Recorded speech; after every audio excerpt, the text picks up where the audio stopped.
Popcorn Junkies, and welcome to this review of Season 2 of Severance. I can't actually remember if we reviewed Season 1 or whether I just did a few of the episodes. Anyway, the season finale landed on Apple TV on Friday, globally. So if you haven't watched this, spoiler, if you haven't watched it, or if you haven't watched all of the episodes of Season 2, spoiler alert. I am going to kind of try and step through my season review episodically, and then we'll try putting those kind of chapter headings there so that you don't get it totally spoiled if you're, say, at episode 8 or something like that. Needless to say, this is the Ben Stiller fronted or produced, directed, co-written, conceived series. It's a sort of brilliantly dystopian, Kafkaesque, Kafkaesque can be overused sometimes, Orwellian kind of portrait of a workforce or various members of a workforce in a faceless, odd, creepily kind of bureaucratic and corporate and sinister organisation called Lumen Enterprises. Season 1 ended, spoiler alert here if you haven't seen Season 1, Season 1 ended with the cliffhanger that Adam Scott's character, or let's call him their Innie character names, Mark. We discovered that Mark, the lead character's wife, Gemma, who was the reason for him actually severing in the first place because she died, is in fact alive, and she's in Lumon on one of these many kind of cavernous, kind of labyrinthine, corridored kind of rooms, white rooms everywhere. The end of Season 1 was very much at the moment where we discovered that the innies, or all the characters that were aware of weirdness going on and the strangeness of things and black goo coming out of computer laptops and computer screens and things like that. And all we knew was that all the way sort of their job involved nothing more than kind of lassoing a series of numbers on a screen and then microdata kind of capturing them and dropping them into a little box with a flap. In Season 1, obviously, we got a sense of it, did a very good job of establishing this sort of slightly schizophrenic, doppelganger-like existence. Their innie knows nothing about their outie, and yet really the whole first season was about the tension between the innies and outies having a sense of their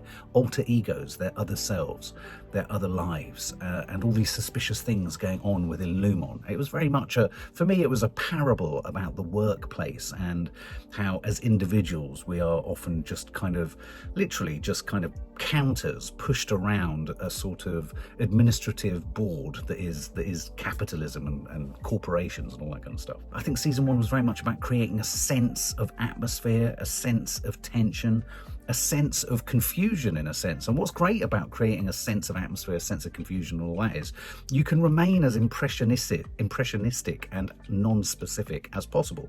In fact, you can lean into the confusion, the unknowability. I mean, there were times where you could liken Severance Season 1 and Season 2 when it's at its best to almost a sort of a more OCD or clinical version of the same sort of concerns that's at work in David Lynch's stuff. It's creepy, it's odd, behind the veneer, behind the gloss, behind the white lines, the white lights, the sort of almost surgical kind of rooms and lighting.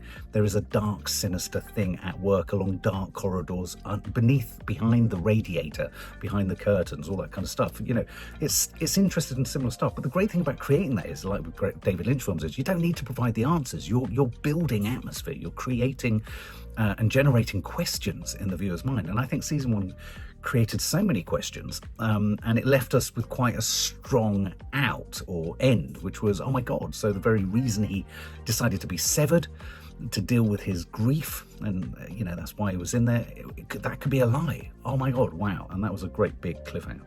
The problem is with Season 2, as I'm saying, is that the USP of Season 1 and Severance as a kind of concept, as a show, is the non-specific, unclear, bureaucratic sense of a system around all these characters, and that any attempt to sort of make sense of that runs the risk of, in a sense, diminishing the atmosphere and diminishing the creepiness, if you like. If you start to kind of get involved in the whys and wherefores and start to provide answers or draw connections between things, you run the risk of almost after the event or after the success of Season 1 having to make sense of things that never made sense in the first place, but they were a good idea because they were creepy. So on that, which we'll come back to, for example, in Season 2, it's made clear, or we're given a sense of why and what they're doing with those numbers on the screens. And perhaps we shouldn't have, and perhaps they were never meant to be made sense of. Do you get me?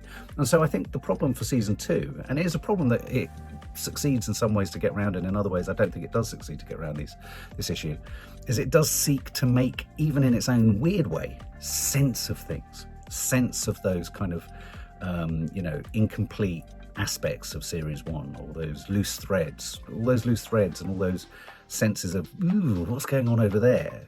If season 2 tries to almost answer things, which suggests a sort of lacking the courage of its convictions and feeling like it needs to make sense of season 1 in order to set itself up for season 3. Episode 1 kicks off with, our 4 innies. They've all had a glimpse. Do you remember, with Dylan stretched across the kind of patching room, sort of, we saw all of them. We saw Irving, we saw Mark, we saw Helly. We didn't quite see Dylan because Dylan was busy kind of being the guy stretching. I mean, he was the least physically able to reach across the room, really. So we got a sense of all of their outies' lives, or rather, more importantly, we got a sense, but the innies in this got a sense of their outies' lives. And so a dissatisfaction and an awareness crept into the characters in this. But what was neat about episode 1, I thought, in this was the resolution of this was that, in a sense, Lumon manages to make the 4 innies the faces of Severance reform. Even in their rebellion, even in their dissatisfaction, all our innies are managed to be, which happens with corporations, doesn't it? There may be a sort of, a unionized kind of opposition to what's going on, and then suddenly management's like, well, we're going to have to kind of reach towards them a little bit. We're going to have to meet them halfway. And so what you had in episode 1 was Milchick. So nice to see Milchick back.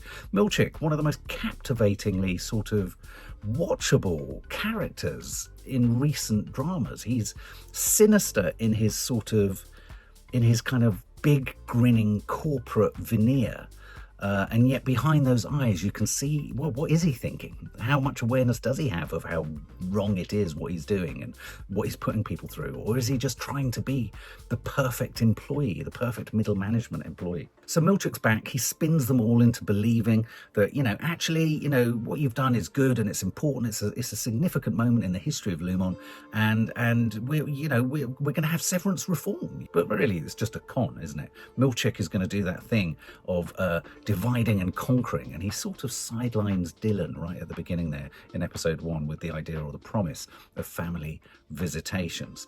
And so we have a sense of innies who have had a sense of their outies, but Helly obviously is the most problematic in that her outie is Helena, who is the daughter of the top dog, Egan. And so she's not only an outie, she's a baddie. Moving into episode 2, we see outie Helena in action. We're introduced to the concept of the Cold Harbour file. Cobel, Patricia Arquette's character, she's offered a job back by the management, so we get a real sense of the kind of managerial structure of Lumon here. Cobel wants to come back in, but she's not offered a high enough job, and in a weird way, I think episode 2 points to the fact that this season's also interested in middle management malaise. Not only have you got the innies, not only have you got the kind of workforce, which, incidentally, I just want to make a note that when we start this series, there's a new foursome all pumping away at the sort of machines. And Mark and the original foursome, Mark basically kind of gets them thrown out. Can I just say, one of those innies at the beginning of season 2, the new innies, sat around the desks, is a guy called Bob Balaban, who himself is a great director and made a really creepy film in the 80s called Parents. Quite David Lynchian. And if you listen to the soundtrack of that film and the soundtrack of this, there's some crossover there. So I think Bob Balaban might be quite an influence indirectly on the style and approach of this series. But anyway, so episode 2 is very much about that. So middle management is unsettled too. Milchick's narrative arc in this season is really fascinating, right down to things like he's given photographs of, it's kind of odd whether it's ancestral photos, but he's given images that the corporation gives him to make him feel a sense of connection and history. But when he looks at the images of formerly black people, they've got blue eyes. So there's a race comment in here too. Milchick kind of belongs and wants to belong more, but as we discover throughout this season, he's kind of marginalized and criticized for being verbose. So even in Milchick, there is too much individuality, and Milchick is clearly, you know, he's frightening as well. He's frightening, he's controlling, he has a huge physical presence, he's threatening, but at the same time, there are moments in this season where I think there's real vulnerability in Milchick's character, which I think is really neat. There's a really layered approach to his character. I just want to sort of just quickly reference one moment also from episode 2, a very specific moment that I thought was brilliantly done, where Dylan, because Milchick has fired him and Irving at one point, Dylan goes off to try and get a job somewhere else, and because of his severance nature, he experiences in a job interview, and I think the job interview was for a job to just lacquer or varnish doors. It was so generic. Once again, that Kafkaesque sense of so many jobs that people do, repetitive jobs, are pointless. They serve no purpose other than to serve the purpose of doing something. And I mean, you know, that metaphor or that thought or that idea is still threaded through season 2, but I think season 2 does do quite a good job of moving the kind of thematics beyond that. But when Dylan goes to get another job somewhere else, his severance nature, you experience a sense of prejudice. It's like he's not right for the job, and the guy who's interviewing him for this other job suddenly sort of takes against him and says, no, I don't think you're actually right if you've been severed. Now, episode 3 in season 2 was possibly one of the weirdest yet, and in many regards, I'm not entirely sure if it worked. This was the mammalian nurturables, or the mammalians nurturable. This is a moment where they end up in one of the rooms, you know, the many rooms down the many corridors, and I have to say, it's an amazing accomplishment, this series, that they managed to make walking down white corridors again and again and again with often the same music, so watchable. I mean, you'd think it would tire, and maybe for some it does, but I thought the chases, the rushes, the walking, the labyrinthine nature of it, just it's quite mesmerizing, it's quite hypnotizing, it's quite a brilliant device to kind of, you know, I don't know, it's like a metronome that runs throughout each episode. But anyway, one of these rooms that Mark goes into features Gwendoline Christie as one of the mammalian nurturals. There's loads of kind of almost Viking-like people, or almost like the founding fathers of America. There was a distinct sense that this spoke to the Lumon corporate origin story. You know, and in this room, as I say, there's literally astroturf everywhere, there's goats everywhere, there's farmers everywhere, and you think at one point he's going to get lynched and killed.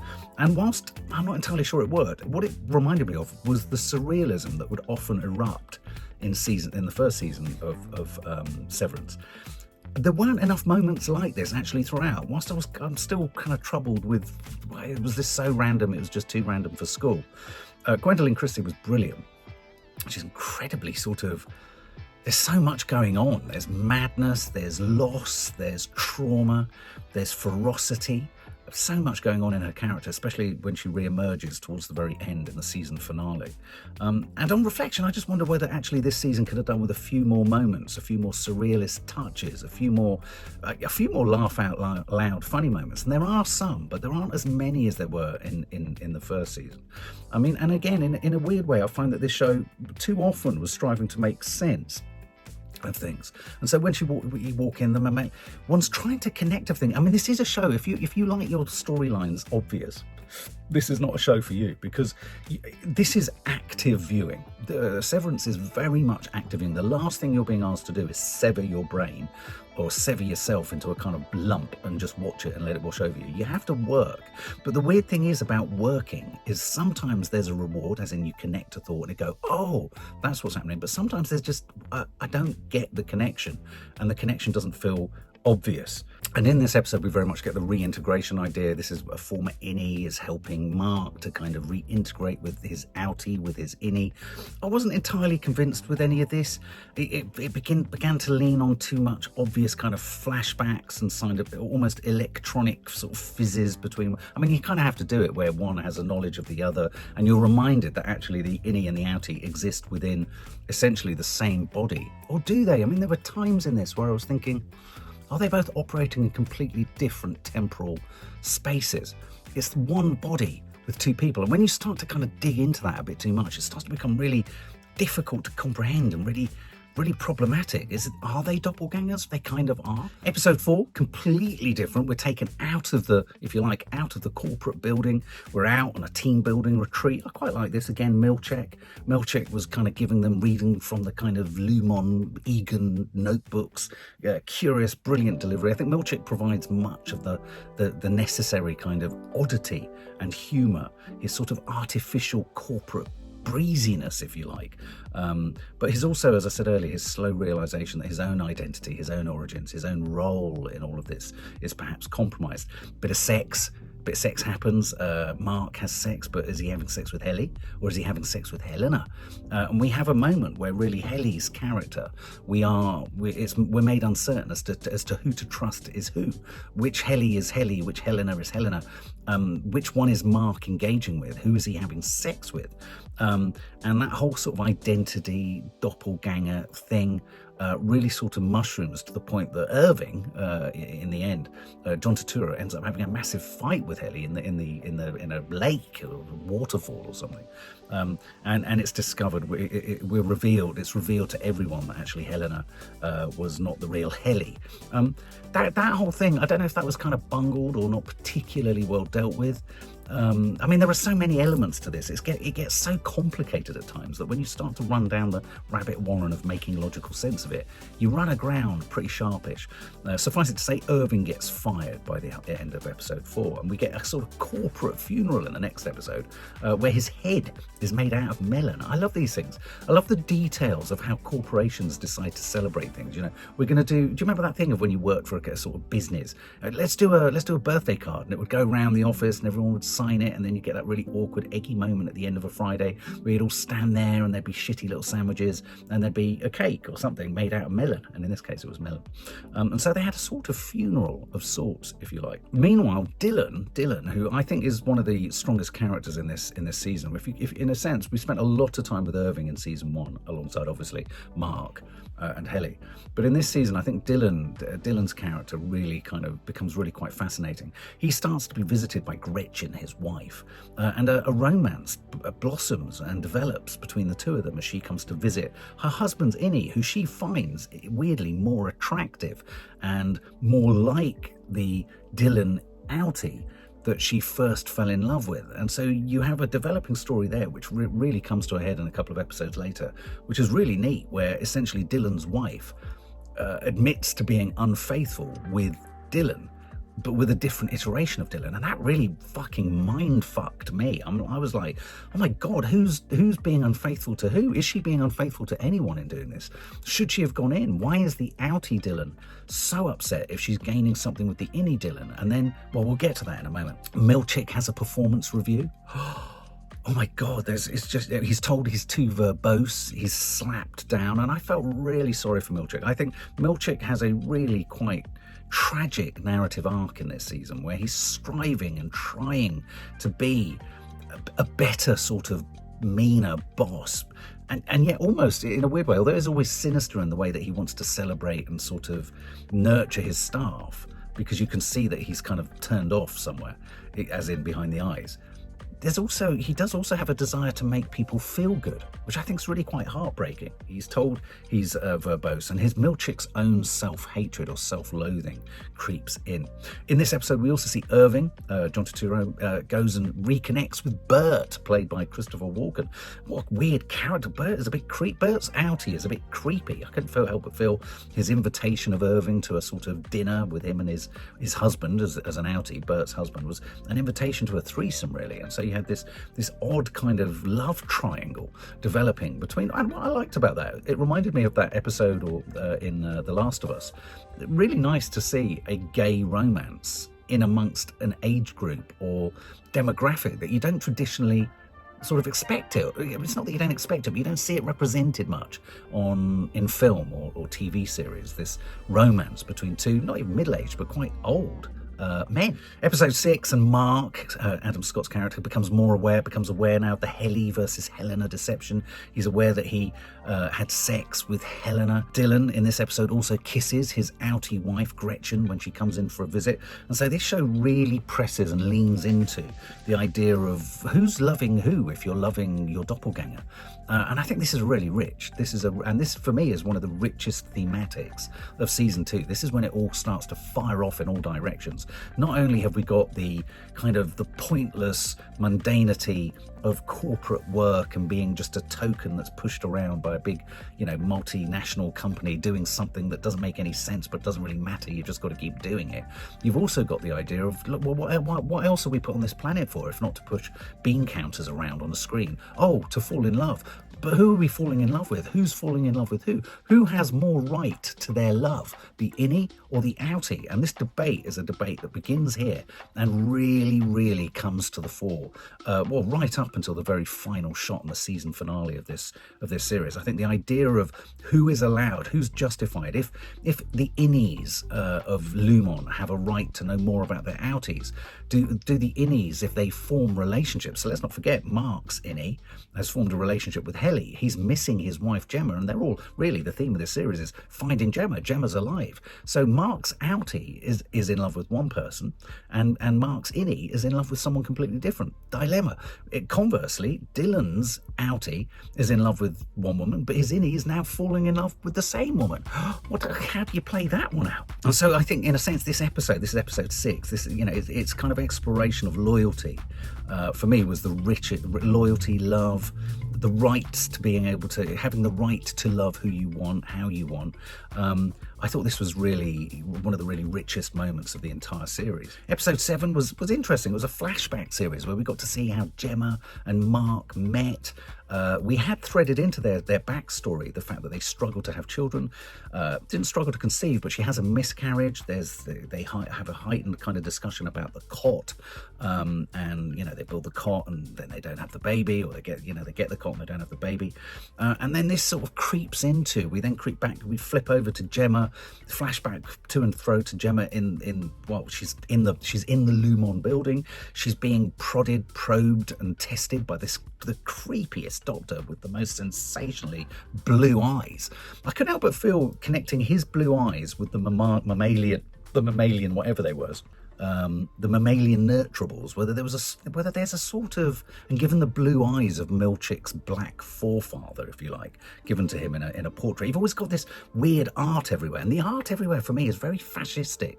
It reminds me of the kind of art that Nazi Germany promoted, which was all of the ground, all of the earth. It was kind of Aryan brotherhood and all that kind of stuff. So they're threaded through it. There's that sort of sense of things. But anyway, in this flashback episode, we flash back, we get their origin story, how they met, how they fell in love at a blood bank and all that kind of stuff. But then we get to sort of pick up Gemma's story in the building, in Lumon, if you like. And she herself is being pressed and tested and probed and all this kind of stuff. And there were times I was sort of feeling as we began to see more and more of the kind of management sort of structure. We saw Drummond, who's this big Icelandic chap, again, a bit sort of Aryan brotherhood, if you like. There were times when he was pounding around the corridors of Lumon, the offices. I was reminded of like the labyrinth from Greek mythology. It was a bit like the Minotaur, and I couldn't help but feel that when you think of all the maps that have been drawn and the maps that Irving had left behind the poster, and go left, go right, go left, you have to go down all these corridors to kind of find and to go down elevator. It is very labyrinthine. Are we looking at a sort of, is the whole thing a Dante's Inferno? Oh, wow. Meanwhile, in this episode too, Mark's beginning to integrate more. I have to say, although it's necessary for some really rich moments later in the season, I wasn't on board. I wasn't particularly enamoured with the whole reintegration, getting the chip out of his head, putting the chip in, him sparking between the two different worlds, and as he looked round with jump cut, it all felt a bit too obvious, all that sort of stuff for me. It was really, I think around episode 7, episode 8, I was really missing something like a waffle party. Do you remember the waffle? Was it the waffle party they have? I wanted something. I wanted some lightness. I wanted some stupidity and silliness. And I think silliness, a bit like Bob Balaban's film Parents, do check it out if you can. You can have really silly silliness and it still be really, really creepy. I think David Lynch pulled that off too, and at its best, season 1 did this too. Episode 8 has come in for a lot of criticism for quite a few people. This is the one in which Patricia Arquette's character, Cobel, heads off to Salt's Neck, which is the kind of town which was built off the back of a Lumon factory. A lot of people criticise this for being slow and not really moving the narrative along. I really liked this episode. I really enjoyed sitting with Patricia Arquette for the entire duration. Her going back to her sort of hometown, her mother's home. Her aunt is almost the kind of gatekeeper to a room in which her mother died. It's creepy. It was almost a little bit psycho-esque. It added not just, and this is a weird comparison, but when I went up to the Arctic, when I filmed in the North Pole, en route, we passed one of the sort of most northerly on the planet kind of mining stations, which had been abandoned. And we had to camp there for 2 days, and we were then tracked and surrounded by polar bears, which was quite dramatic. But there was something really creepy about industry and corporateness having reached such wilderness. And I got the same feeling in this. I don't know if there's a phobia, but it was like, oh, the sheer size and scale. I had it a couple of times when I was driving through America. You come across gas plants that are so enormous, and you sort of think, oh my God, this has been made by man, and yet it's industrial, and yet it's damaging, and it's evil, and it's So I liked the corporate creepiness of episode 8, and I loved how almost in the shadows of the old Lumon factories, we had Cobel's origin story, or her sort of family. She gets high, everyone's off their tits on ether. Real parallel there, or analogy with cities like Detroit in America, a bit of commentary there. So I really like this whole episode where we spent time with her character. She's a very rich, very abrasive, complicated character who can sometimes be so sort of poker-faced. You think, well, there's not an awful lot behind her, but there is. Getting to the final couple of episodes, in episode 9, Dylan's wife admits essentially her infidelity to her outie. He's upset. He writes a letter to his innie. The innie wants to resign because Gretchen, his wife, decides it's probably best that she doesn't come in because she feels she's being unfaithful to her outie. A great conflict of the heart there. Oh my God, well, what will Dylan do if he stays in and he can't be with the woman he's now fallen in love with? I mean, are we pointing towards the possibility of romantic interests severing themselves so that you could have a severed Gretchen in with Dylan and a severed Gretchen out with his outie? We also had another further protracted scene between Bert and Irving. Bert, Christopher Walken, reveals that he would drive people out of town. Because Christopher Walken's character, Bert, there's something about him where I find him actually not very pleasant. Not very pleasant when he was an innie, and also not very pleasant as an outie. But he sort of basically ships Irving off and says to him, get out of town, stay out of town. But they sort of share their feelings for each other. But again, Christopher Walken's character, I can't work out if there's going to be something in season 3 where he's even more sinister than even Egan, the head of the corporation. Now, episode 10, the season finale, which has just landed and just gone out. This I think is. Well, I'm not entirely sure. I purposefully don't read all the reviews because I don't want to be tempered or swayed by what the lion's share of opinion is. I thought episode 10 was a sensational final episode. I can imagine that perhaps people are comparing it to the season finale of season 1 and going, it's not as da-da-da. They were trying similar things, and I'll walk through it. But for me, one of the most standout scenes, the most sensational scenes throughout this series, was an incredibly well directed, well shot, well executed, beautifully performed sequence where Mark's innie manages to engage with his outie by filming clips to each other on quite an old-fashioned, almost SVHS camcorder. This was a standout sequence of real kind of existential angst, as they, in a sense, were sort of relieved and touched, and they experienced the warmth of being able to connect with each other, and there was a sense of healing at first, and then there was a sort of tug of war where you then began to feel their own individual egos and their own needs to survive and their own loves and their own feelings pulling them in completely opposite directions. And this tension builds across a sort of 3 to 4 to 5 minute scene in which I think just for this scene alone, albeit of course it was shot in 2 different locations, Adam Scott deserves an Oscar, because you've got 2 very different sides to the same person, 2 different Marks with their own realizations. Or certainly the innie realizes that actually if he does what his outie, who wants to be with his wife Gemma, if he does what his outie wants or desires, as an innie, he will have to basically relinquish his love and let go of his love and potentially be destroyed or be turned off if Lumon is destroyed, and won't be able to realise his love for Helly. And so you have a real conflict of interest built and baked into Mark's innie versus Mark's outie. And could this be the future drama? I'm sure it is, of season 3. We're kind of given more details on what the Cold Harbour file is. We don't understand why, but when they drag those and lasso those numbers down into those little catch boxes at the bottom, Once complete, once it hits the 100%, they create another iteration of Gemma. Now, this new iteration idea of Gemma, does it kill Gemma?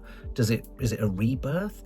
Does it erode or remove the original Gemma? Is it cloning? Is it a new cloned version of Gemma each time they've pulled all these things down? There's a really moving sequence where they re-show or have a sort of revisit, if you like, of them pulling down, or Mark pulling down the numbers again to complete the Cold Harbour file.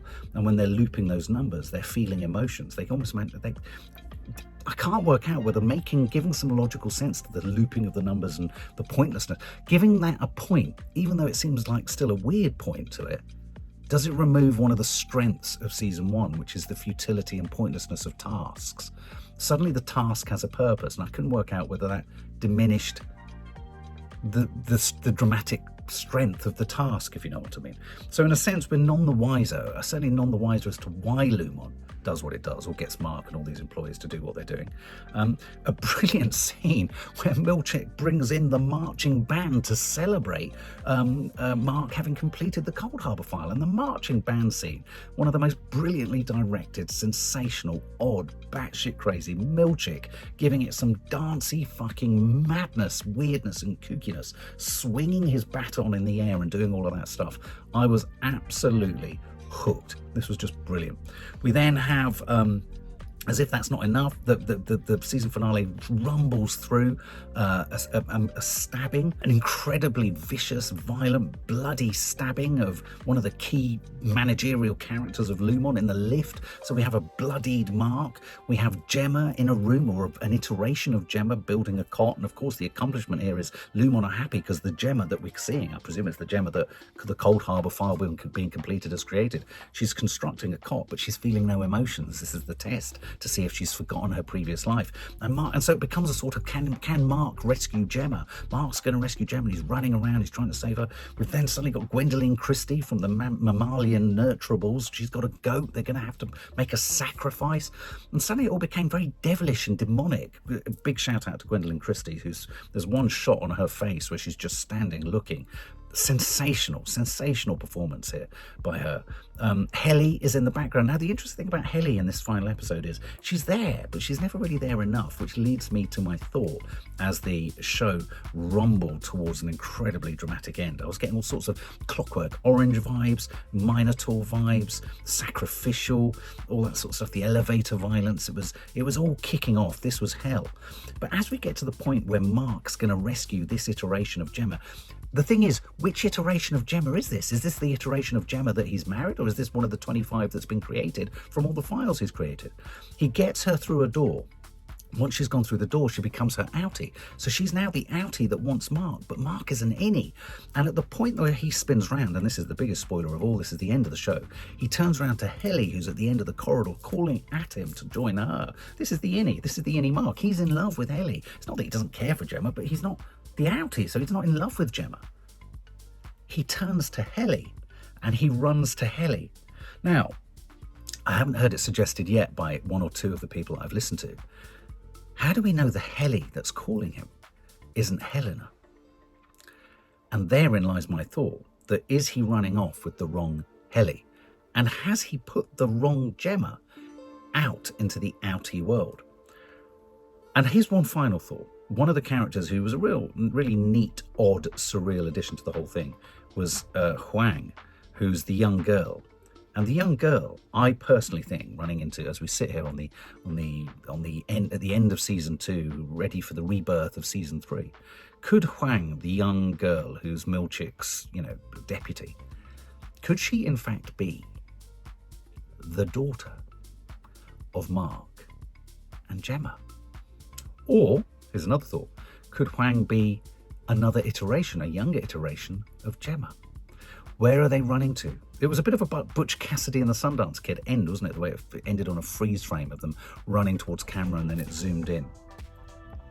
But I thought it was a sensational finale. I really loved it. And the whole kind of fucking, the marching band sequence gave me, I realised with the marching band sequence how many more moments I wanted of like the waffle party that we got in season 1. Incredibly rich, all of our characters. I mean, Irving seems to have been sent off into a snowy kind of wilderness.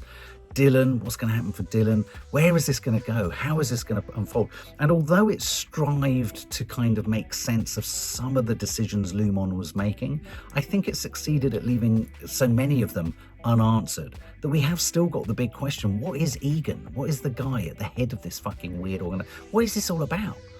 Why are they doing what they're doing? Okay, why are they getting people to create other versions? What's that about? Is this a sort of Aryan production company? They're not making Teslas, but they're making people to populate the world with. Who knows? Is it therefore a metaphor for Trump? MAGA. Oh, forget it. Not everything has to be Trump related. Anyway, I thought it was a sensational series. I really, really enjoyed it. Yes, I think there's one or two moments in there which sagged. Yes, I found the reintegration sequences the least believable, least convincing. Yes, there were moments where it perhaps took too long to kind of, to tell itself. That said, I could have done with more surrealism, more weird humour. Milchick was sensational. Every single character is on a fascinating character arc. I think we have seen the end, perhaps, of Irving, John Turturro's character. But as many questions left hanging as answers were provided, which I think is a major achievement. I'd give it a good old 97 out of 100.